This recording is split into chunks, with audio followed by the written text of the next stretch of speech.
네, 오늘 우리는 대림절 셋째 주를 맞아 우리에게 오시는 주님을 기다리고자 예배하고자 이 자리에 모였습니다. 대림절은 첫째 주로 시작해서 둘째 주, 셋째 주, 몇째 주까지 있죠? 넷째 주까지 있습니다. 차례로 이어지고요. 또 곧바로 성탄절로 이렇게 연결되기 때문에 마치 어린아이들이 생일을 기다리면서 달력에 이렇게 X표 하나씩 그어가는 것처럼 그 기다림이 어쩌면 일정한 스케줄처럼 느껴질 때가 있습니다. 하지만 여러분, 대림절의 기다림은 그런 스케줄과는 거리가 멀고요. 오히려 정반대입니다. 대림절의 기다림은 마태복음 25장에 나오는 열처녀의 비유가 나오는 것처럼 말하는 것처럼 반드시 오긴 오지만 언제 올지 모르는 신랑을 기다리는 일과 같습니다. 이것이 진정한 의미에서 대림절의 의미입니다. 기름을 준비하지 못한 다섯 처녀가 신랑의 혼인잔치에 들어가지 못한 것처럼 섣부른 생각과 예상에 따라 예단해서 신랑이 이제쯤 오겠지라고 생각했다가는 자칫 큰 낭패를 당할 수도 있습니다. 이와 관련해서 우리나라의 작가 이승우 선생님은 얼마 전에 출간한 책인데요. 최근에 출간했습니다. 기다림에 대해서 이렇게 말한 바 있습니다. 기다리는 사람은 와야 할 날 이후를 기다려야 한다. 기다리는 사람은 기다림이 한없이 지연될 것을 알고 대비해야 한다. 기다림을 삶으로 받아들여야 한다. 이렇게 말했습니다. 여러분 어떻습니까? 문장이 참 정갈하고 군더더기 없고 아름답습니다만 못내 견디기 어려운 문장이기도 합니다. 작가의 말인즉슨 기다리던 날이 드디어 왔다 하더라도 그게 끝이 아니라 오히려 그때부터 진정한 의미의 기다림이 시작된다는 말, 이런 말 아니겠습니까? 또 게다가 기다림이 한없이 지연될 것을 예상하고 무한정 기다리는 게, 무작정 기다리는 게 상책이다. 이렇게 우리에게 말하고 있는 것 아니겠습니까? 더 나아가서 아예 기다림을 삶으로 받아들여라. 이렇게 말하는 것은 도무지 받아들이기 어려운 말처럼 무겁게만 들립니다. 그런 기다림은 너무나도 힘들고 진 빠지는 일이고요. 가혹할 정도로 고통스러운 기다림일 거란 생각을 감출 수가 없습니다.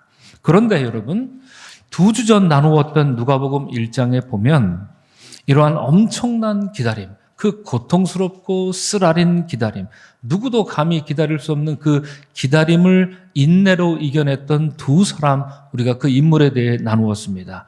그들은 사가랴와 엘리사벳이라는 부부였습니다.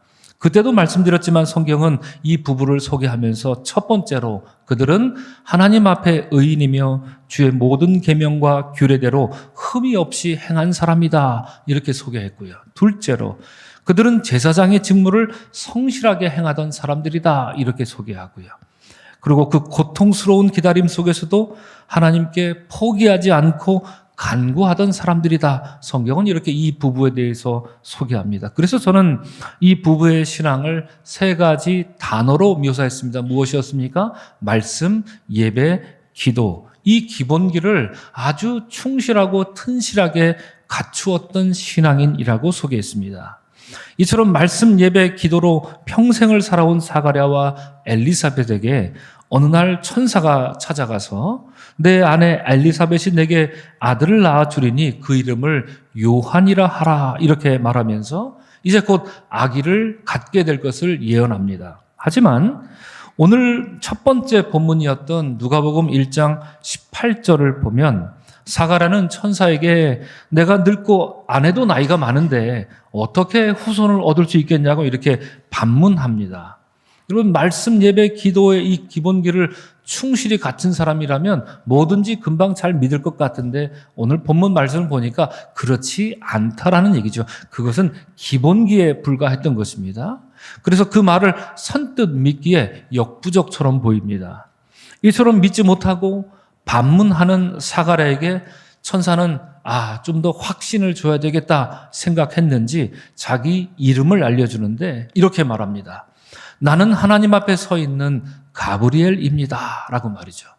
여러분, 천사가 말하기를 나는 하나님의 현존으로부터 왔습니다. 즉 하나님의 보좌로부터 왔다 이렇게 말하는 것도 참으로 놀랍지 않습니까? 우리가 사는 이 세계가 아니라 다른 세계에서 왔다는 것 아니겠습니까? 그것만으로 놀라운데 그 이름이 무려 가브리엘입니다.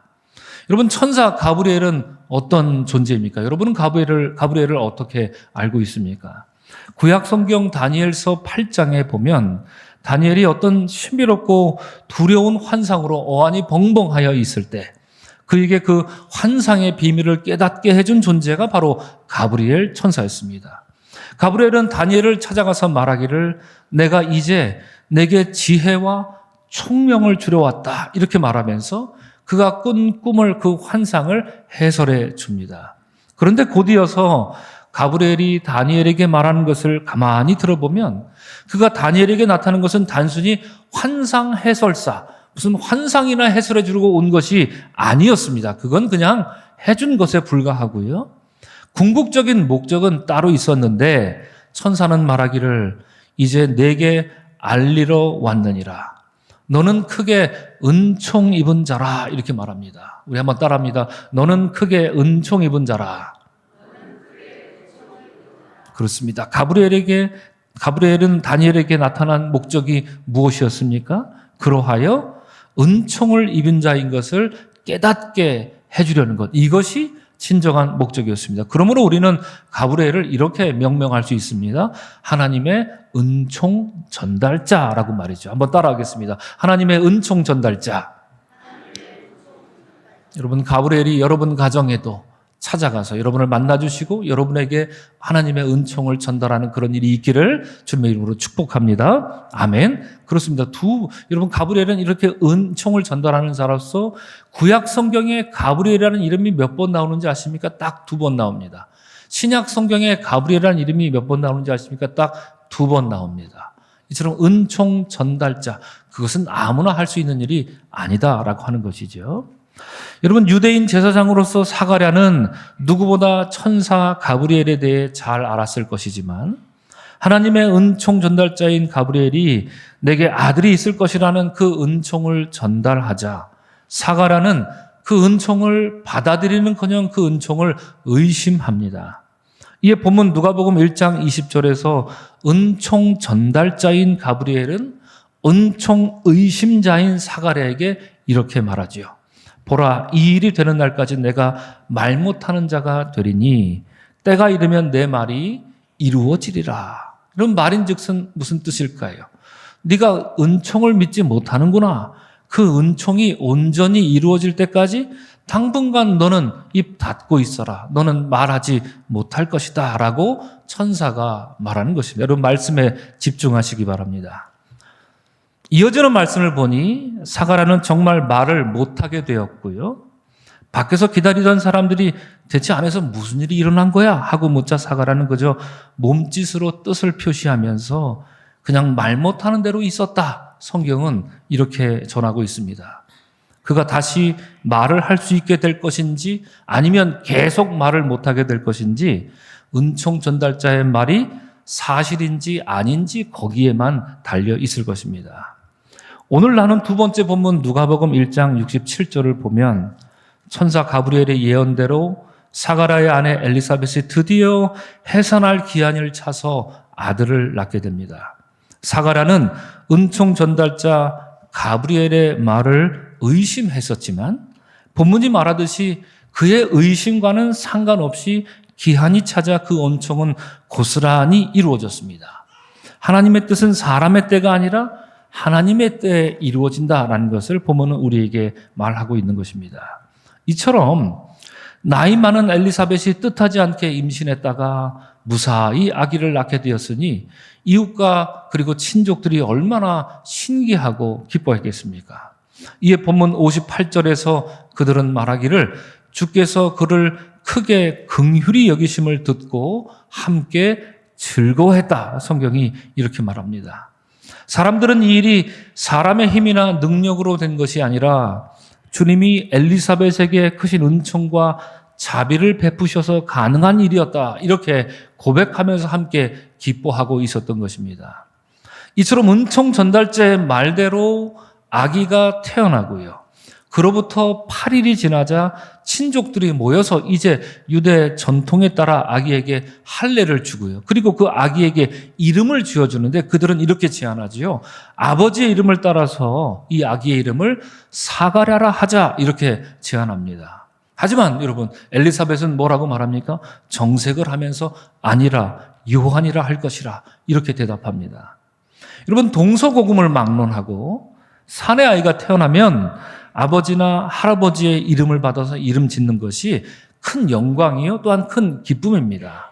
여러분, 저의 막내 아이 도훈이도 호피에서 태어났습니다.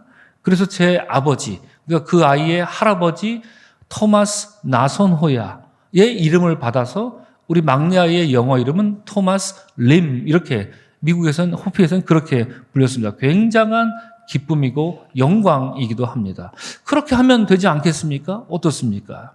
이런 이유로 이웃과 친족들은 아기의 이름을 사가랴로 짓자, 그것이 마땅치 않겠느냐, 이렇게 말하면서 흥에 겨워 제안을 했을 것입니다. 물론 그 이름도 귀합니다. 그거 얼마나 복된 일이겠습니까? 사가랴라는 말, 여러분, 이 이름이 무엇을 뜻합니까? 어마어마한 뜻입니다. 여러분, 기억하시는 하나님. 한번 따라하겠습니다. 기억하시는 하나님. 사가랴라는 이름은 여러분, 구약을 상징한다, 이렇게 볼 수도 있습니다. 기억하시는 하나님. 여러분, 하지만 엘리사벳이 아니라 요한이라 할 것이라 이렇게 단호히 잘라 말하자 그 말을 들은 친족들이 어떻겠습니까?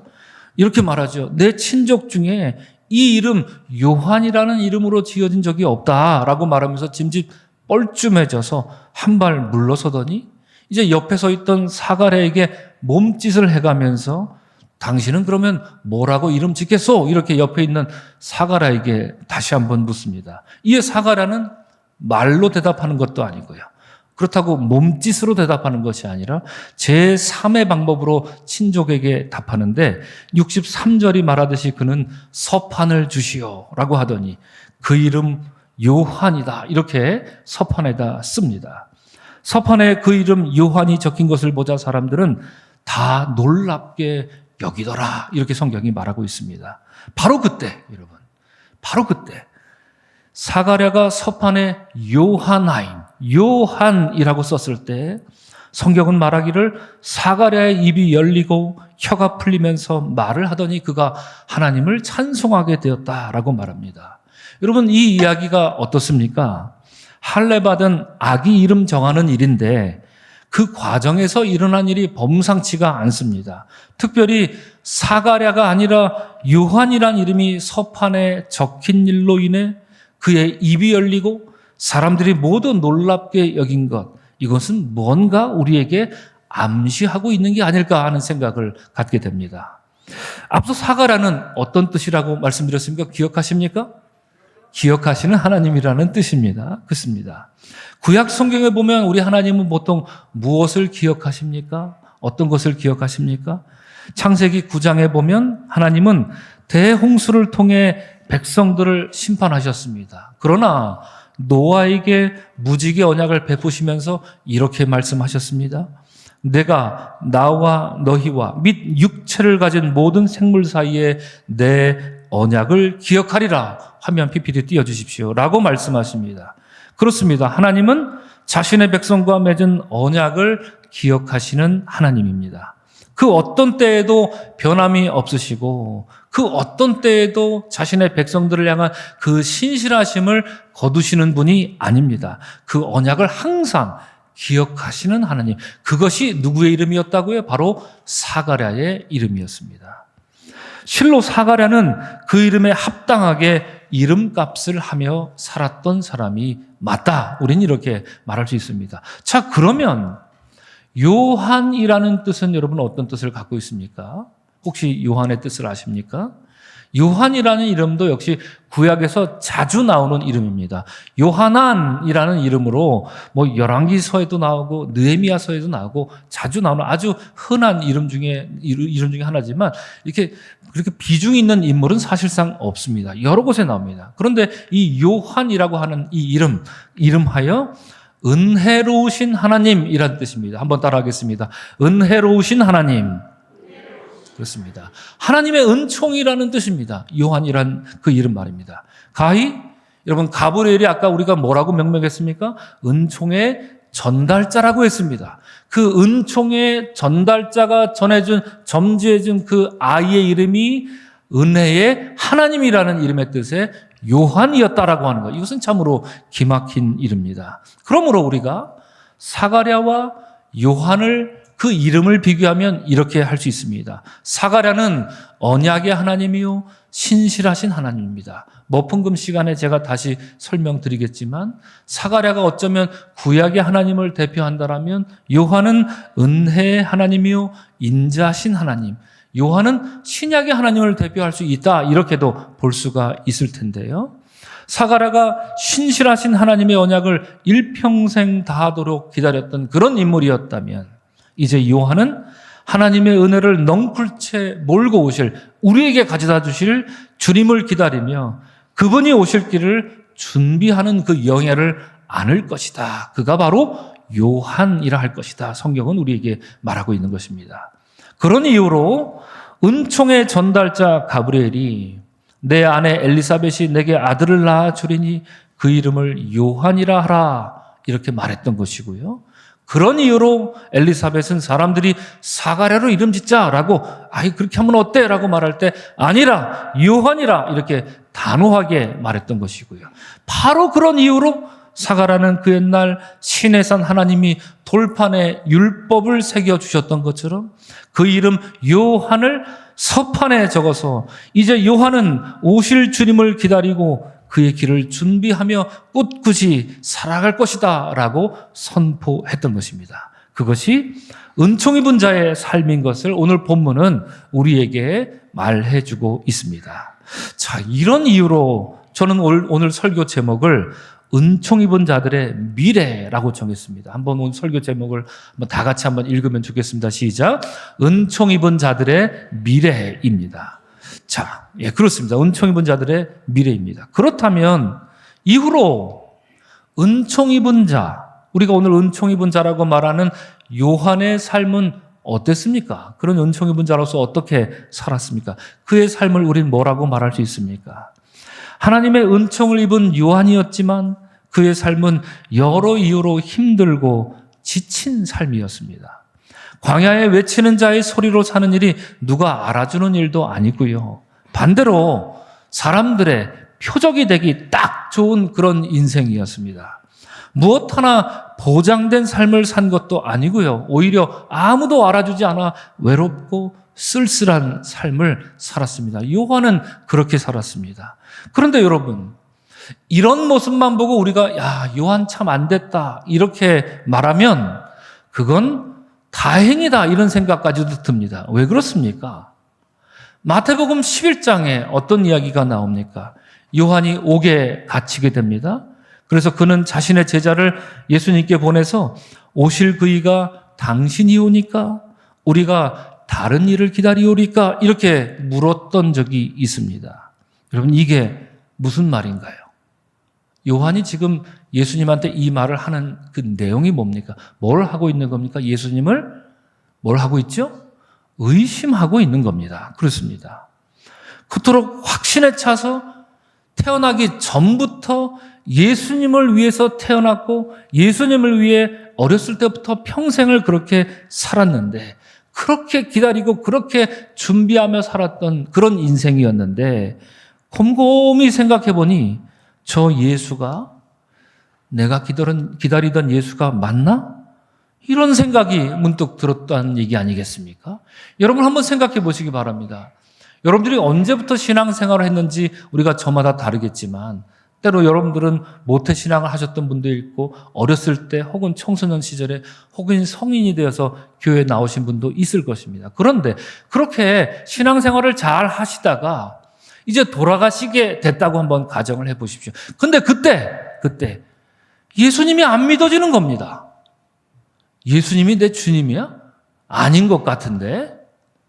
만약에 이렇게 회의가 들고 의심이 들으면 여러분, 그런 인생이 참 얼마나 안타깝고 불행해 보이겠습니까? 지금 여러분, 요한이 그렇다는 얘기입니다. 요한이 그렇다는 얘기입니다. 앞서 말씀드린 것처럼 태어나기 전부터 예수를 위해 태어났습니다. 이런 자가 세상에 어디 있습니까? 그리고 태어나서 이때까지 오로지 주님을 위해서, 예수님을 위해서만 살아왔던 사람이 요한인데, 감옥에 갇혀서 그가 하는 말이, 저 예수가 내가 기다리던 예수를 만나? 우리가 다른 사람을 기다려야 하는가? 이렇게 말하고 있다는 것이지요. 그래서 앞서 여러분 작가 이승우 선생님의 책 이야기를 제가 잠깐 나눴는데 이런 얘기를 했었지요. 기다리는 사람은 와야 할 날 이후를 기다려야 한다. 이 작가가 이렇게 말했습니다. 이 말에 빗대어서 생각해 보면 요한은 이 일에 실패한 것입니다. 예수님이 오실 때까지는 잘했을지 모릅니다. 그러나 오신 이후에 요한은 실패한 것입니다. 자기 손으로 그 오신 주님에게 세례까지 베풀었던 게 요한 아니었습니까? 그런데 그는 예수님을 온전히 알아보지 못했다. 우린 이렇게 볼 수 있는 것이지요. 이러한 요한의 모습을 묵상하던 중에 저는 중국 영화의 거장이 있습니다. 장예모 감독이 지난 2014년에 나온 5일의 마중이라는 아주 감동적인 영화가 생각났습니다. 혹시 이 영화를 혹시 보신 분 계신가요? 일부 예배 때는 계셨습니다. 혹시 계신가요? 안 보셨으면 꼭 한번 보시기 바랍니다. 이 영화에는 저 남자가 루옌스라는 남편이고요. 저 여자는 공리, 아주 유명한 배우죠. 공리, 펑완위라는 이 부인이 나옵니다. 그래서 극 중에서는 루 혹은 펑 이렇게만 남편과 아내를 부르는데요. 남편이 당국으로부터 정치범으로 몰려서 억울하게 감옥 생활을 합니다. 바야흐로 1966년부터 76년에 있었던 문화 대혁명, 모택동 당시에 그 배경을 하고 있습니다. 정치범으로 이제 잡혀간 겁니다. 그런데 남편이 당국 경찰들에게 잡혀가기 직전에 아내한테 내가 5일이 되면 돌아오겠소라는 쪽지를 남기고 갑니다. 그렇기 때문에 아내는 5일? 몇 월 5일일까요? 알 수가 없습니다. 그렇기 때문에 아내는 매월 5일이 되면 어김없이 기차역으로 나가서 남편을 온종일 기다리는데, 그래서 영화 제목이 5일의 마중이라는 제목입니다. 그렇게 매월 5일마다 하염없이 남편을 기다리던 시간이 1년이 지나 2년이 지나 5년이 지나 10년이 지나 20년이 지나서 드디어 남편이 감옥에서 이제 릴리즈 돼서 이렇게 집에 돌아옵니다. 남편이 집에 돌아왔습니다. 그런데 문제가 생긴 겁니다. 아내가 시민성 기억 상실증, 즉 심각한 스트레스와 충격으로 인해서 남편에 대한 기억만 잃어버린 겁니다. 20년이라는 긴 시간이 지날수록 남편을 향한 그리움이 사무쳤는데, 그러면 그럴수록 그녀가 20년 동안 확인했던 것, 매일매일 확인했던 거 뭡니까? 남편은 오지 않는다라는 현실.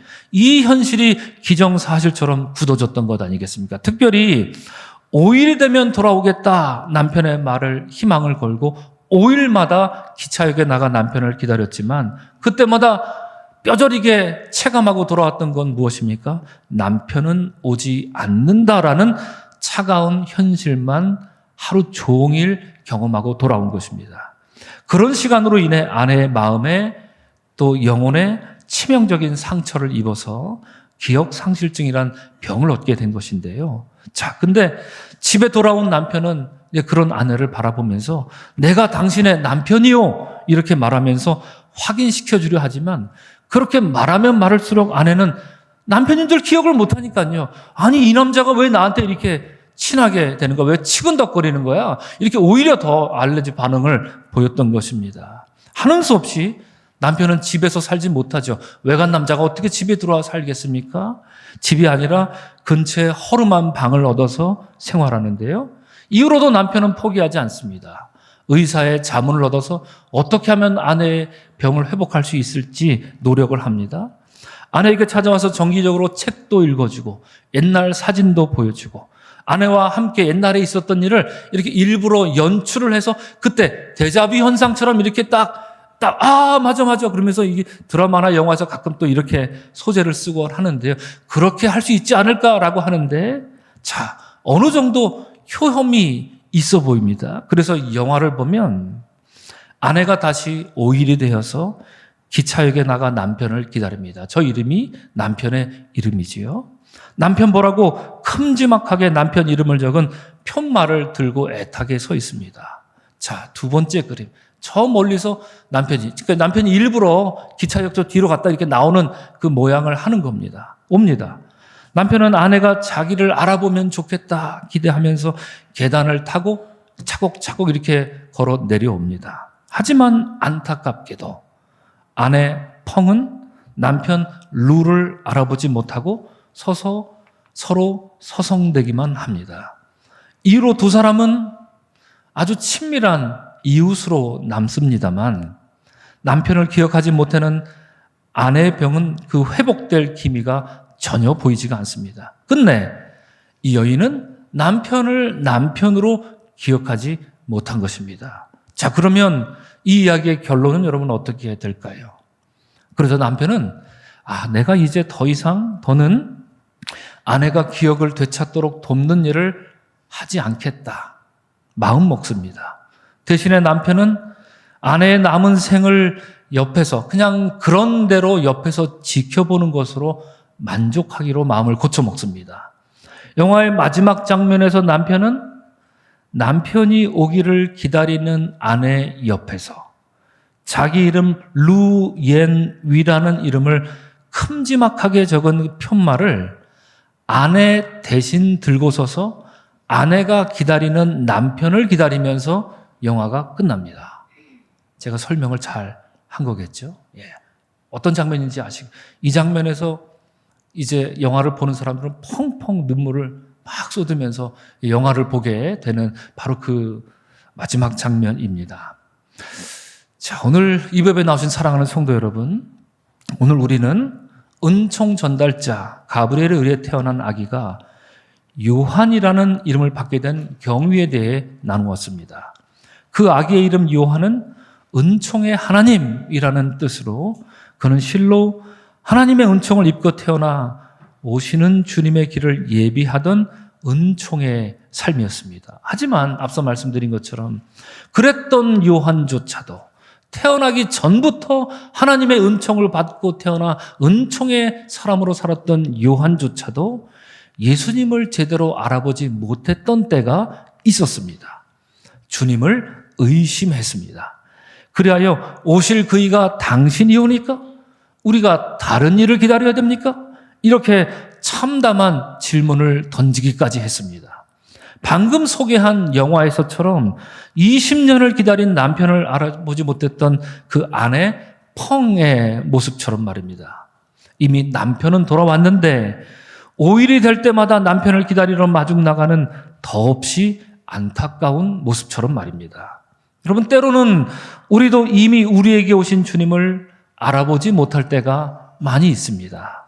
그리하여 이미 은총 입은 자로 살면서도 마치 아직 은총받지 못한 자처럼 생각하고 살 때가 있습니다. 우리 삶 곳곳에 모든 순간마다 이미 은총투성이로 우린 살아가고 있는데 우리의 눈이 가려져서 보지 못할 때가 많습니다.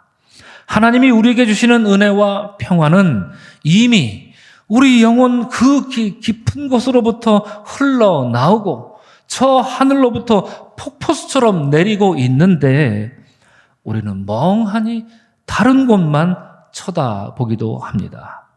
영화 속 주인공처럼 우리도 기차역에 나가서 이미 오신 주님을 여전히 기다릴 때가 종종 있을 것입니다.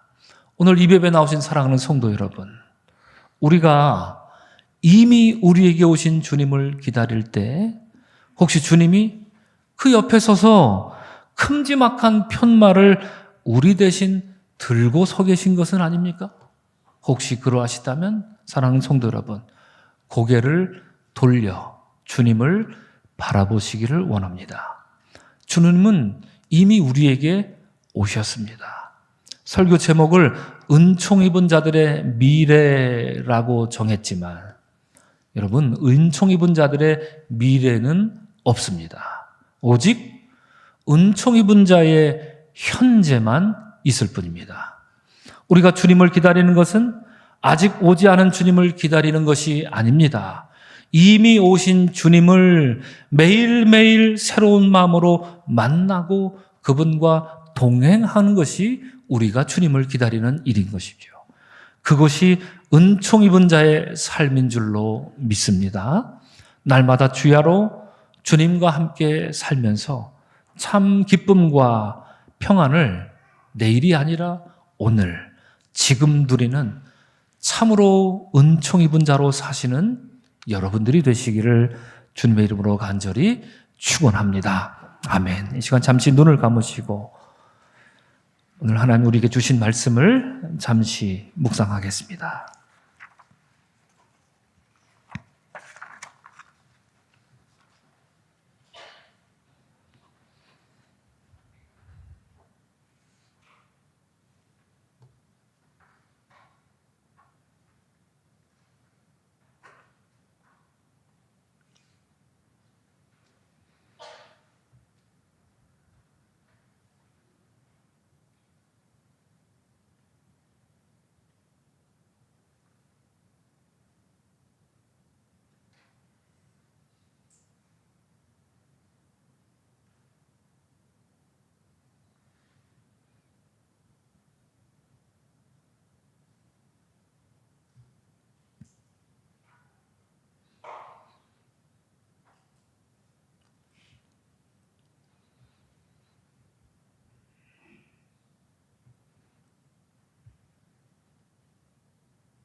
주님 은혜 받은 자의 삶을 잘 살고 있는지 우리를 점검합니다. 주님 우리에게 이미 오셨습니다. 오신 주님 모시고 동행하며 사는 삶, 그것이 주를 기다리는 삶인 줄로 믿습니다. 은총 입은 자로 내일이 아니라 오늘 살아가는 우리 모두가 되게 하여 주옵소서. 예수님 이름으로 기도합니다. 아멘.